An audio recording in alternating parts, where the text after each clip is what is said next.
ओरिया खून बहे एक ओरिया लोर हो। काहे सभे कलिहले बा करे जा कठोर हो। इसके इलाज ना कटरिया से होला। इसके इलाज ना कटरिया से होला।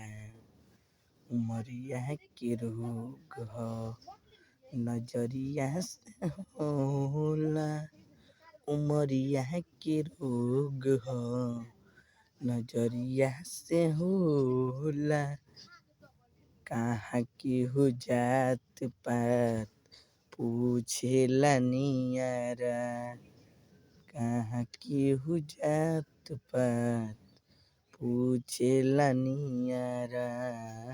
सनेहिया लगावल गलत बात नइखे। केहू के रोवावल गलत बात होला। रोवा के हंसावल बहुत बात होला।